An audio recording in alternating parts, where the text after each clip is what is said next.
acerca da compra e venda de imóveis, cautelas devidas e análise de risco. Pois bem, senhores, mais do que nunca é importante consignar, e me sinto confortável para dizer isso, que aqui na W Martins nós tratamos do assunto não somente com a característica da importância econômica ou com o intuito de obtermos nossos honorários. Não que isso não seja relevante, ao contrário, somos uma empresa atuante no mercado imobiliário e é claro que nós precisamos e desejamos obter os nossos honorários em se tratando da intermediação imobiliária, mas verdadeiramente venho consignar que nós fazemos a compra e venda devendo sempre observar as devidas cautelas de risco. Por quê? Na verdade, e ainda mais na cultura latina, é absolutamente instalado o desejo da moradia.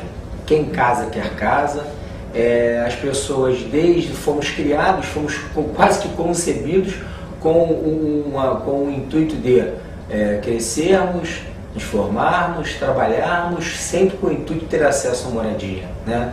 Por quê? E constituirmos potencialmente famílias. Por quê? Porque a família é a célula-mãe da sociedade. Só que a família, para se organizar, inegavelmente a família se organiza em um casulo. Casulo esse que nós denominamos moradia. Então, a moradia é muito importante, a propriedade imobiliária é muito relevante em razão da relevância que tem no seio da sociedade. Por quê? Porque uma operação mal conduzida, uma gestão em um negócio imobiliário de compra e venda de imóveis mal conduzido, existe uma grande possibilidade de levar uma família quase que à ruína. Lamentavelmente foi como aconteceu em um grande case aqui do nosso país, que foi quando a construtora Incol faliu, deixando a rua sem a sonhada moradia mais de 40 e tantas mil famílias. E isso, sim, inegavelmente é uma circunstância que preocupa, que causa angústia, por aí afora. Então, na verdade, a compra e venda de imóvel deve ser tratada com rigor, com formalismo, com a seriedade que o negócio requer. E a esse respeito, existem algumas cautelas a serem devidas nesse momento. E, dentre algumas dessas cautelas, passa pela rigorosa análise das certidões necessárias de praxe, tanto por parte do vendedor, como para com o imóvel que está sendo transacionado. Vou me ater agora como funcionaria aqui na comarca da capital do Rio de Janeiro acerca das certidões necessárias de praxe. Então, que certidões seriam essas? Certidões de primeiro e segundo ofício, interdições e tutelas.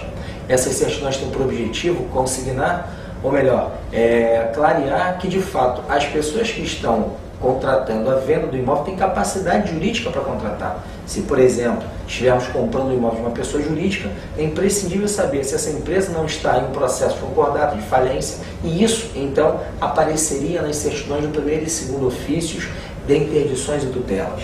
Bom, acresce-se a essas certidões as certidões do primeiro, segundo, terceiro e quarto ofícios de distribuição da Justiça Local, ou distribuições forenses.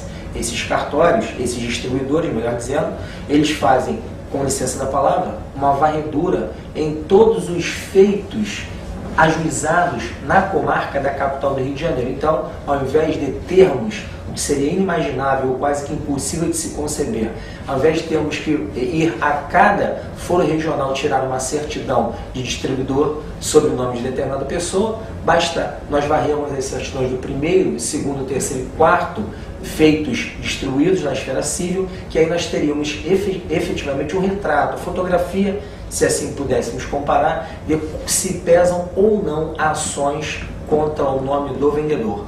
Exemplificadamente, que tipo de ações apareceriam nesses distribuidores do primeiro ao quarto? Ações de despejo, ações de cobrança, ações de execução, ações de divórcio, separação judicial, notadamente todas as ações de cunho civil apareceriam em uma desses distribuidores.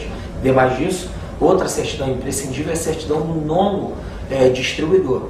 Esse cartório ele tem por objetivo distribuir feitos em cuja natureza de uma suposta cobrança tenha como credor entes públicos ou autarquias, como por exemplo, se a prefeitura tiver de ajuizar uma ação de cobrança de IPTU, essa ação aparecerá não nos cartórios do primeiro ou quarto ofício de distribuição, mas sim no nono cartório da distribuição.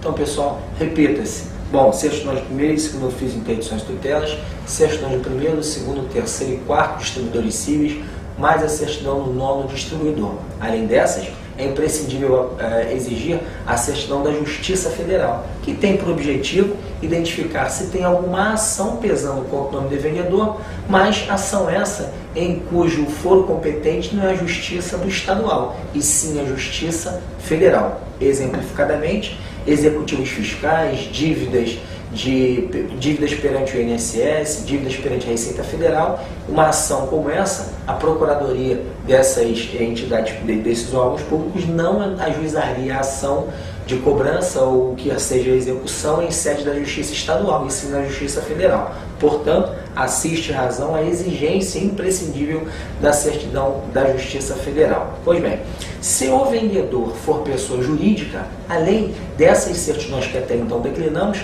deveremos acrescer a elas a certidão negativa de débito, a certidão de tributos federais e a certidão da Justiça do Trabalho, em que pese a Corregedoria de Justiça da nossa comarca não exigir, eu penso que é um terrível equívoco não apresentar a certidão ou não exigir a certidão da Justiça do Trabalho em se tratando do vendedor ser uma pessoa jurídica. Agora, no que se refere às certidões do imóvel, devemos exigir as certidões de ônus reais, a certidão de quitação fiscal e situação enfitêutica e a certidão do nono distribuidor, aquela que anteriormente havia comentado a respeito da pessoa, do vendedor. No que se refere ao nono distribuidor, deve ser apresentada a certidão tanto do vendedor como também para a certidão do imóvel também. Bom, ainda acresce a essa quantidade de documentos a serem analisados um documento muito importante, penso que venha a ser a declaração de quitação de condomínio. Isso é relevante porque determinados encargos que incidem sobre a propriedade, exemplificadamente IPTU e condomínio, são denominados encargos, como a doutrina chama, de encargos próprio terreno, ou seja, vincula-se à coisa. E assim sendo, se eventualmente o comprador adquirir o imóvel sem a devida observância sobre esse encargo de estar adquirindo o imóvel com dívida, e aí deverá então, futuramente, quando for cobrado, responder por esses encargos. Assim sendo, a síntese das certidões necessárias de praxe que devem ser analisadas é as certidões de primeiro e segundo ofício de interdições e tutelas, primeiro, segundo, terceiro e quarto e nono ofício de distribuição, certidão da Justiça Federal, se for pessoa jurídica, tributos federais, Justiça do Trabalho, certidão negativa de débito.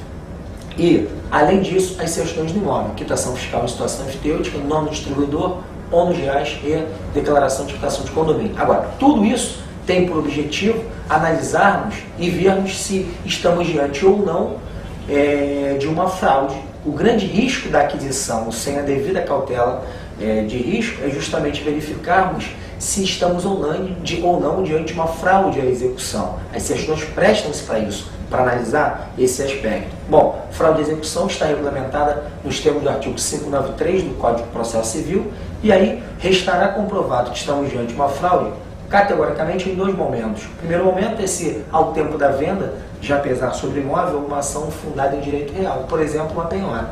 A compra de imóvel penhorado fica mais do que nunca consubstanciado que estaríamos diante de uma fraude de execução. É um exemplo típico.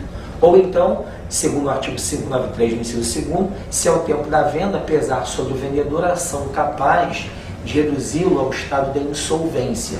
E quem é o devedor insolvente? O devedor insolvente é aquele que, uma vez vendendo determinado patrimônio, deixa de conservar em seu acervo patrimonial outros bens capazes de suportar com alguns supostos, com alguma dívida ou com algum eventual processo que já esteja pesando sobre o seu nome. Portanto, amigos, penso que é muito importante deixarmos bem claro e consignarmos, primeira postura verdadeiramente nossa empresa, que procuramos ser suficientemente zelosos na compra e venda, na assessoria jurídica para a aquisição da propriedade imobiliária, notadamente através da análise rigorosa dessas certidões que acabamos aqui de elencar.